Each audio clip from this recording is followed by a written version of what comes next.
Captain Planet is our hero, but tonight, Sully.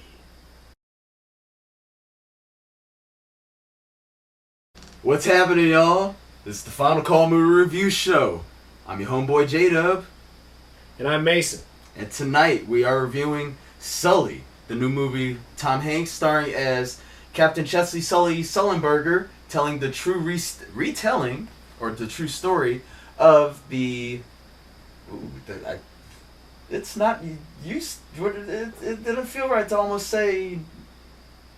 I almost said tragedy, but it's totally not a tragedy. The near miss? A near miss. The real life near miss? The real life near miss. The real life complete survival of U.S. Airways that landed in the middle of the frigid Hudson in January 2009. But the movie itself is not so much about the crash around it. It also involves the lives of the people on the plane, but more so the investigation that came afterwards and the somewhat controversial proceedings that came afterwards, which a lot of people don't really know about unless you've really kept up on the true story of Sully, which really works for the movie in itself because I feel like a lot of people don't know the true story about it. There has been some flashback from the board, the NTSB or what have you, on this, but I think it does it fair justice. It's not hardcore for or against any authority or for or against Sully or any of the main characters for that matter. It's not really painting any of the people that are going after them too much evil. Yes. It's like, hey, you're kind of a dick, but you're just kind of doing your job. That's what you're supposed to do. Like, kind of. You're just kind of a dick, that's all. It breaks it. It's a very human movie. Yeah, everybody's solidly human. Very solidly portrayed human in this film. Tom Hanks obviously kills it. Aaron Eckhart stars as his co-pilot. Laura Linney as his wife. And there's a ton of cameos in it. And for what it's worth, this kind of movie of a magnitude, it is directed by Clint Eastwood. If anybody's ever watched any of Clint Eastwood's movies, usually they're pretty epic, especially when it comes to running time. This movie is... it tells a story in a non-linear way, and it completely packs a ton of information in without being too complicated within a running time of 96 minutes. Yeah, it's very concise, it's tight. There's not a lot of what are we doing here kind of moments. It's very straightforward and to the point. There's no bullshit.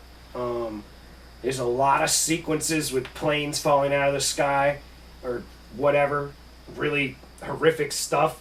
It's kind of awesome because you never get that like gory payoff that happens in so many movies where there's a plane crash. It's just like, you don't get the, it's not like in Alive and the motherfucking seats break and the people flying off into the mountains and shit. None of that stuff at all, man. There's nobody with their body pinned underneath the 16 seats. Ah! Hey, we gotta pull these off this guy. Ah! Like, oh, that sucks. You don't get that. This movie, it's definitely on point. But you do get the emotion as what it must have felt like to be a passenger on this plane.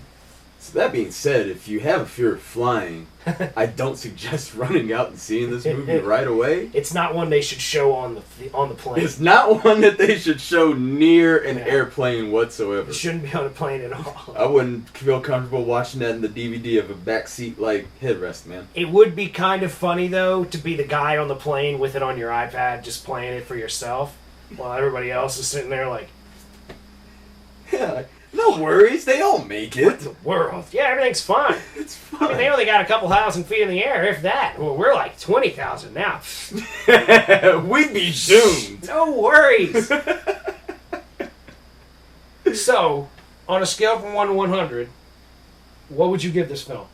Scale from 1 to 100, I give Sully a solid 90. Wow. I think on a scale from 1 to 100, I would have to give this film a 85. And definitely, I recommend seeing it in the theater if you can. The final call would be to go out there and see it for sure. If you're going to see it, I'm a huge IMAX supporter. This movie takes up the entire IMAX screen the entire time. Every bit of everything without actually having the seats move. Yes, see this in the theater. Is going to be an Oscar contender, I feel, in some way, shape, or fashion. See it while it's still on the big screen. And thank you for watching the Final Call Movie Review Show. Like us on Facebook. Check us out on Instagram. There'll be links below. Subscribe here on YouTube, please. And thank you so much for your time. Thank you so much.